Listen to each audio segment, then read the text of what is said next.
শাকিব খান ভালো খাইলেও দোষ, মন্দ খাইলেও দোষ। তাহলে শাকিব খান যাবে কোথায় বলুন তো?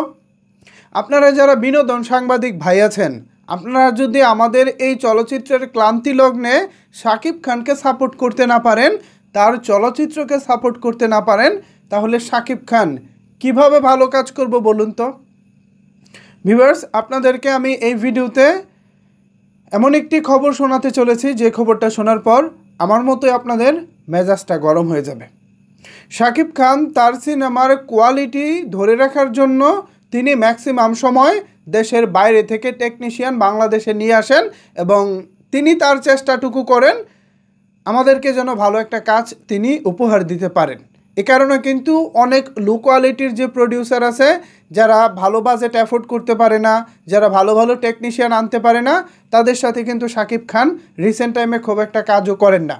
যাদের মোটামুটি ভালো টাকা পয়সা আছে, যারা টাকা পয়সা খরচ করতে পারে, যাদের সে ক্যাপাবিলিটি আছে, অ্যাবিলিটি আছে, তাদেরই মূলত শাকিব খানের সিনেমায় নিয়ে থাকেন। তো সেই ধারাবাহিকতায় এবার আসছে ঈদে শাকিব খানের তাণ্ডব সিনেমাও এভাবেই নির্মিত হয়েছে, বাংলাদেশে হয়েছে নির্মাণ। এর মধ্যে যেসব টেকনিশিয়ান বাংলাদেশে দুর্বল রয়েছে, স্পেশালি ডান্স মাস্টার এবং ফাইট মাস্টার, এগুলো ভারত থেকে নিয়ে আসা হয়েছে। বাদবাকি যারা আছে সকল টেকনিক্যাল সাপোর্ট টিম কিন্তু বাংলাদেশেরই। সেগুলোকে নিয়ে আমাদের বিনোদন সাংবাদিক ভাইয়েরা নিউজ করে না। তারা নিউজ করতেছে লিচুর বাগানে গানে কেন কোরিওগ্রাফি ভারত থেকে করা হলো, মানে ভারতীয় কোরিওগ্রাফার কেন বাংলাদেশে আনা হলো? বাংলাদেশে কি কোনো কোরিওগ্রাফার ছিল না? তাদের কথা হচ্ছে এরকম। ভাইরে, বাংলাদেশে কেমন কোরিওগ্রাফার আছে আর তারা কেমন কাজ করে সেটা তো আমরা গত 50 বছরে দেখেছি। শাকিব খান তো গত 3-4 বছর ধরে হচ্ছে আপনার বিদেশি টেকনিশিয়ানদের সাথে কাজ করে। এর আগে তো 50 বছরে আমাদের যারা ছিলেন তারাই কাজ করেছে। তারা কি আমাদেরকে বলিউড লেভেলে একটা গান দিতে পারছে? তারা কি বিশ্বমানের কোনো একটা গান আমাদেরকে দিতে পারছে? পারে নাই তো।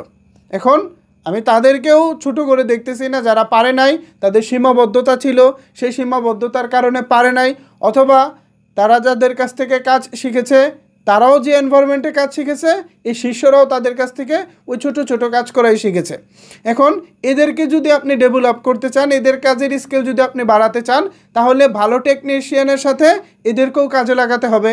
যেমনটা লিচুর বাগান গানে হয়েছে, ভারত থেকে বাবা যাদবকে নিয়ে আসা হয়েছে, পাশাপাশি বাংলাদেশ থেকে রুহুল আমিনকেও নেওয়া হয়েছে। এ দুজন মিলেই কিন্তু এই গানটা করেছে, বিশাল বড় আয়োজনের গান। এই গানটা যদি ধরেন বাংলাদেশের রুহুল আমিনকে দেওয়া হতো, ফর এক্সাম্পল, উনি ধরেন এত বড় গান, এত বড় আয়োজন, উনি যদি তালগোল পাকিয়ে ফেলতেন, তাহলে প্রযোজনা প্রতিষ্ঠান কিংবা এই যে এতগুলো টাকা খরচ হচ্ছে, এটার কি হতো?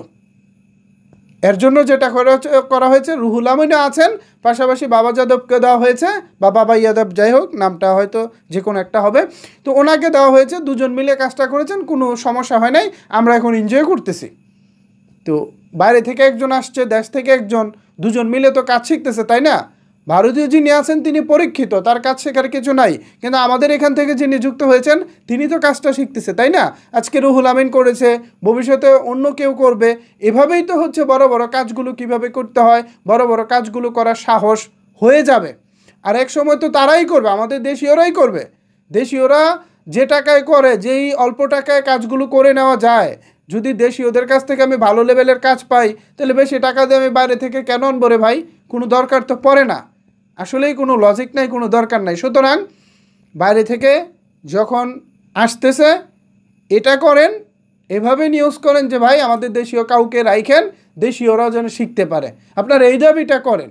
বাইরে থেকে কেন আনতেছে দেশীয়দের না নিয়ে এভাবে বলবেন না। বাইরে থেকেও আসুক, দেশীয়রাও যোগ দেখ, সবাই মিলে একটা কাজ হোক। এতে করে যেটা হবে, আমাদের এরা যতটুকু পারে না সেটা বাইরে থেকে শিখে নেবে, ঠিক আছে না? কিন্তু তা না করে কেন বাইরে থেকে না হলো এইভাবে নিউজ করা হচ্ছে, আমি জানি না এখানে কোনো প্রকার কোনো ইন্ধন আছে কিনা। আজকে বাংলাদেশের স্বনামধন্য একটি পত্রিকা এরকম একটি নিউজ দেখলাম, দেখে আমার খুবই খারাপ লাগলো। ভিউয়ার্স, এই ছিল আপাতত এখনকার মতো আলোচনা আমার। এখন আপনাদের কি মনে হয়, বাইরে থেকে কি টেকনিশিয়ান নিয়ে আসা উচিত, নাকি এগুলো বাদ দিয়ে বাংলাদেশ থেকে নিয়ে কাজ করা উচিত, আগে যেভাবে হতো আর কি? জানিয়ে দিন আপনার মন্তব্য নিচের কমেন্ট বক্সে। ধন্যবাদ সবাইকে এতক্ষণ আমার সাথে থাকার জন্য।